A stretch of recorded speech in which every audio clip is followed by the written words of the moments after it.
Halo teman-teman semua, nah balik lagi bareng aku Yohanes Pandu di acara Yo Talk. Nah kali ini aku akan membahas bagaimana sih cara mendampingi anak di masa pandemi yang kita aja nggak tahu kapan berakhirnya. Sekarang ini aku udah terhubung bareng narasumber pada pagi hari ini. Nah langsung aja kita ngobrol bareng narasumber. Ya halo selamat pagi. Ini bagusnya nih aku panggil kakak, mbak atau apa ini? Terserah aja sih mau panggil apa. Baiklah. Panggil adik juga boleh. Aduh, oke aku panggil kakak aja ya di sini ya. Oke, Boleh, Kak. boleh, boleh. Oke.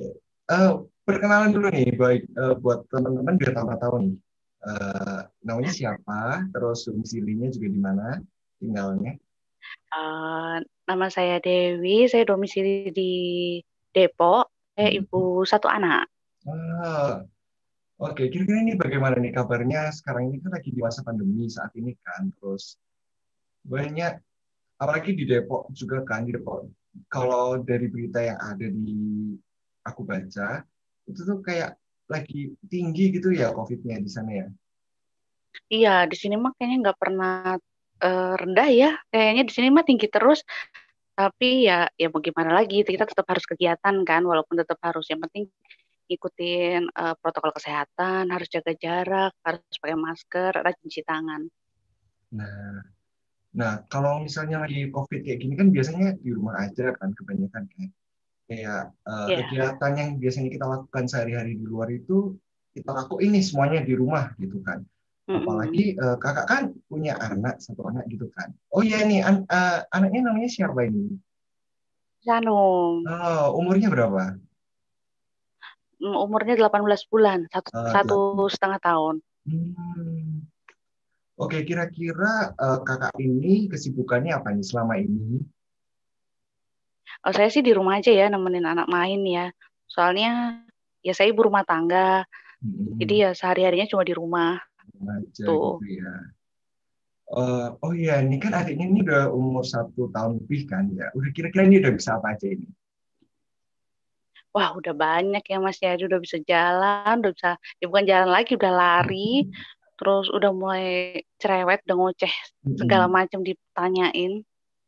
Udah mulai banyak aktivitasnya gitu ya. Udah mulai Iya, ya beraktif, udah benar. sana ke sini Mm-mm. gitu kan ya. Terus kira-kira ini kan anak di rumah ini kan pastinya kerasa bosen gitu ya. Maksudnya kayak yang Mm-mm. anak itu butuh main di luar sama temen-temennya gitu kan. Tapi COVID kayak gini tuh kan nggak bagus buat anak juga kalau misalnya keluar gitu kan.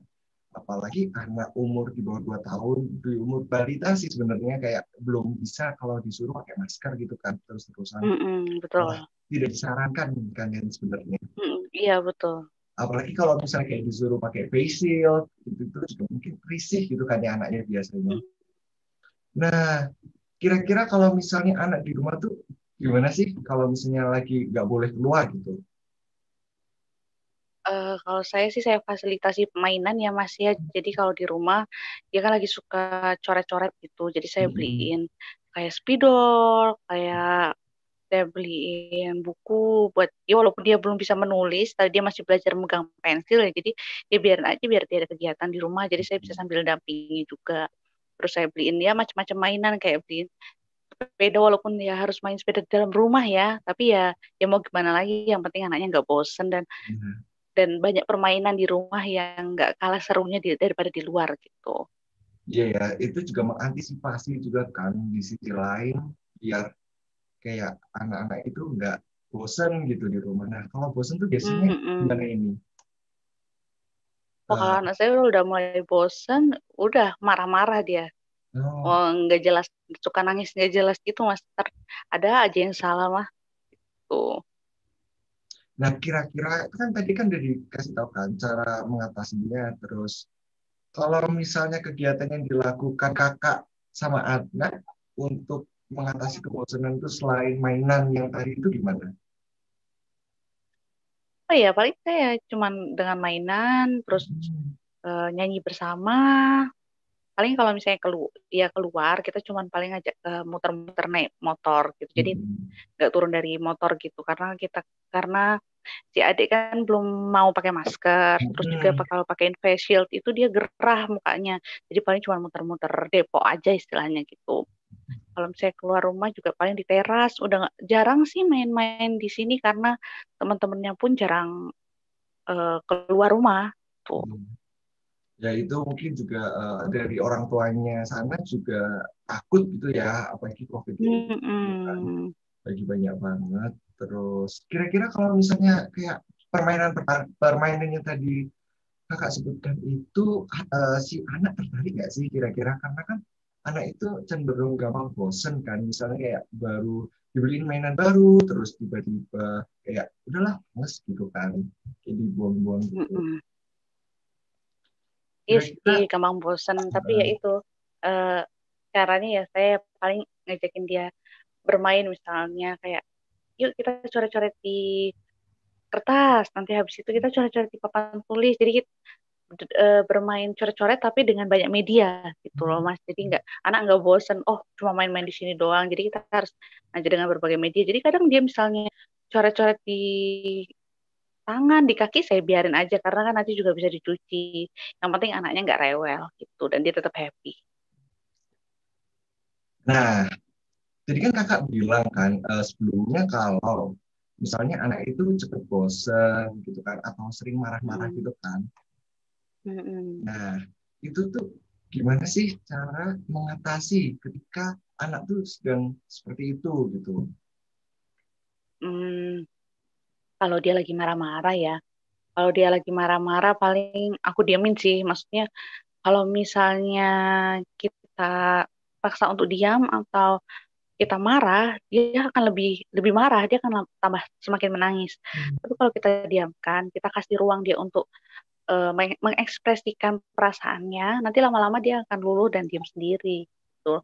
Kita harus cari celahnya aja deh. Kalau dia udah mulai mereda nih marahnya, udah mulai mereda nangis-nangisnya, terbaru kita rayu pelan-pelan.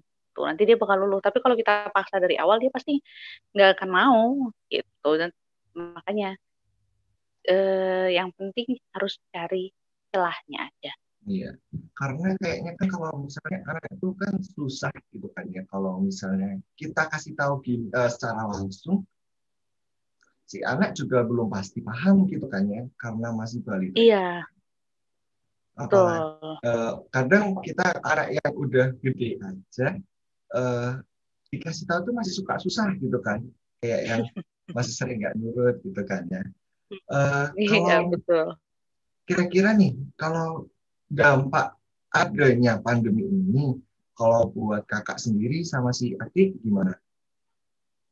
Kalau buat adik aja ya, kalau Adik buat gimana? kita yang orang tua mah udah jelas ya banyak gitu dampak-dampaknya. Tapi kalau buat si adik itu paling ini sih, kalau dia karena ini pandemi udah udah hampir setahun ya, udah Iya, hampir udah setahun hampir setahun sih ya. dan si adik udah jarang untuk keluar untuk bersosialisasi, jadinya tuh itu pengaruh ngaruh ke ini sih sifat sosialnya. Jadi dia kalau misalnya mau ketemu dengan orang baru atau ketemu orang yang jarang dia lihat, dia kadang diem jadi pendiam. Maksudnya nyapa enggak, eh, nangis juga enggak, tapi diem. Jadi kayak mencoba untuk mengenali ini siapa ya gitu. Iya, Terus apa ya? Paling itu sih yang paling jelas dan iya. karena karena anak saya itu tipenya dia yang harus dideketin dulu. Nah, Mm. padahal dalam masa pandemi ini bertemu orang jarang, main juga nggak pernah. Nah, itu yang bikin dia jadi kalau ketemu orang lain istilahnya kagok lah Ya, tuh. apalagi kan iya sih benar. Kayak misalnya kan ketemu orang, kita nggak tahu nih orang itu dia ternyata orang dalam kayak misalnya dia tuh terkena tapi nggak ada gejalanya gitu kan. Serem juga Hmm, sih ya kalau misalnya kita bicara tentang COVID yang nggak selesai-selesai ini, kayak yang iya betul. udah dari lama tapi nggak surut-surut gitu kan, malah di Indonesia ini kayak makin banyak gitu kan, Semakin apalagi menjadi, kayak tadi iya. Apalagi kayak tadi berita yang saya lihat itu hari ini tuh tanggal 14, COVID hari ini itu bisa naik sampai 5.000 gitu kan, kayak yang banyak banget Oh, gitu kan. Nah, Kak, ini kira-kira nih aku mau tanya nih. Selama pandemi dari Januari nih, dari Januari sampai ke Desember ini, kira-kira kakak pernah nggak sih kayak berkunjung ke rumah sakit gitu, mungkin vaksin atau kayak adiknya saat sakit udah dibawa ke rumah sakit gitu, pernah nggak sih kira-kira? pasti pernah ya Mas. Saya Mm-mm. beberapa kali ke rumah sakit selama pandemi ini. Kira-kira kan kalau misalnya kita ke rumah sakit itu kan potensi buat kena COVID itu kan sangat-sangat tinggi gitu kan, karena orang-orang dari kita kita nggak tahu nih orang yang datang ke rumah sakit ini itu dari mana aja gitu kan, apakah dia udah kena atau Hmm, belum gitu kan. Nah, kalau misalnya dari kakak sendiri nih, gimana sih cara buat mengatasi hal tersebut? Karena kan kayak misalnya ke rumah sakit kan, adik kan biasanya harus diharuskan buat kayak pakai face shield gitulah, paling nggak minimal kan. Kalau face shield itu kan kayak anak tuh cepat bosen karena kayak pengen dilepas gitu kan. Nah, gimana nih kalau kakak sendiri kalau waktu ke rumah sakit itu gimana nih?